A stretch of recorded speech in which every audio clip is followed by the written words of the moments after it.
राधे राधे महाराज जी। महाराज जी, मैं जानना चाहता हूँ कि हमारे घर में मंदिर में भगवान जी के बहुत सारे विग्रह हैं। माता जी बारी बारी सबकी पूजा करते हैं। उन्होंने अपने कमरे में भी 2 विग्रह रखे हैं। क्या केवल एक विग्रह की पूजा करने से उतना फल नहीं मिलेगा जितने सारे विग्रह से मिलेगा? हाँ, भगवान तो एक ही है। अब उनके 100-200 नहीं, अनंत रूप है। आप जितने रूप चाहो विराजमान करके पूजा करो, फल तो एक ही मिलेगा।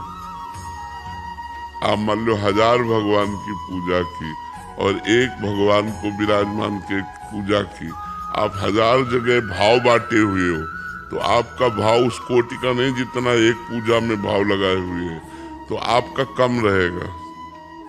1000 जगह पूजा करने पर भी आपका फल कम रहेगा, और एक जगह पूजा करता बाजी मार ले जाएगा। क्योंकि भगवान तो एक है ना, किसी एक रूप की। जैसे रामकृष्ण परमहंस जी ने माँ काली, वह माँ में ही कृष्ण को देखा, माँ में ही राम को देखा, माँ में ही सबको देखा। जैसे तुलसीदास जी राम जी, तो राम जी सिय राम में सब जग जानी, सब में सिय राम देखना। गोपियों ने श्री कृष्ण को देखा, तो जित देखो तित श्याममयी।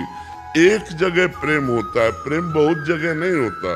बहुत जगह तो व्यवहार होता है, प्रेम एक जगह होता है। तो भगवान से यदि प्रेम करना है तो भगवान के किसी एक रूप को आप स्वीकार कर लो और उन्हीं का नाम जप करो, उन्हीं का ध्यान करो, उन्हीं की पूजा करो।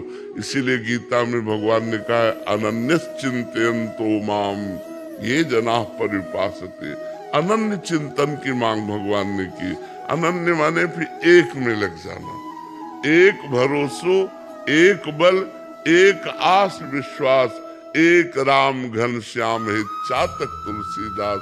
चातक की तरह, जैसे चातक गंगा जी में भी गिरे तो चोंच नहीं मारेगा, प्यासा मर जाएगा, वो पिएगा तो सिर्फ स्वाति के बूंद को ही पिएगा।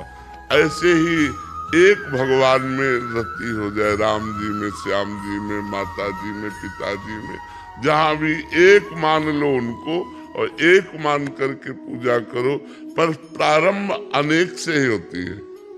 जैसे हम लोग भी थे ना, तो प्रारंभ शिव चालीसा, हनुमान चालीसा, राम रक्षा स्तोत्र, ये सब करते करते धीरे, पढ़ाई यहीं से शुरू होती है। धीरे धीरे धीरे धीरे धीरे धीरे वो क्रम बाई क्रम फिर ऐसा कि अब फिर एक में रह जाता है। अनन्य निष्ठा जागृत हो जाती कि रसना कटो जो अन्न रटो, निरखियन फुटो नैन, श्रवण फुटो जो अन्न सुनो, बिन राधा जस बैर। बस वो श्री राधा श्री राधा श्री राधा। प्रियंक कश्यप जी। राधे राधे महाराज जी। महाराज जी, मेरा मन बिल्कुल भी शांत नहीं रहता, पूर्व तथा भविष्य की चिंता में फंसाए रखता है। मैं भजन मार्ग में चलना चाहता हूँ, पर शुरुआत कहाँ से करूँ? राधा राधा से। एक काउंटर ले लो, राधा राधा राधा। आज 10,000 जपे, आज 15,000 जपे, आज 20,000 नाम जप करे। ऐसे लगो नाम जप में।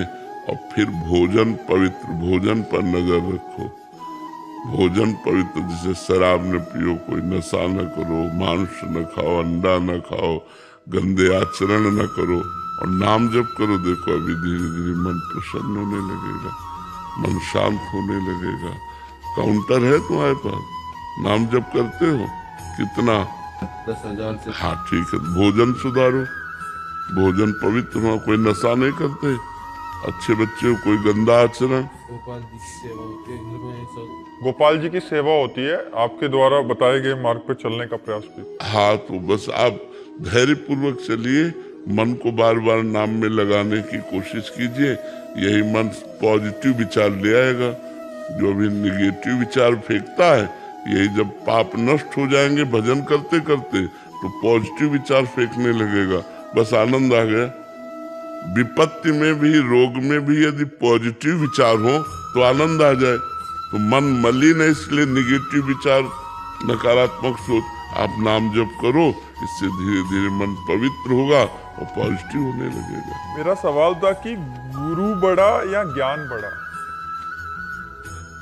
माँ बड़ा या बेटा बड़ा? माँ। माँ ना? तो गुरु से तो ज्ञान प्रकट होता है। ज्ञान कहाँ से होता है? गुरु से होता है ना। तो ज्ञान पैदा करने वाली माँ हुई ना गुरु। आप खुद निर्णय कर लो।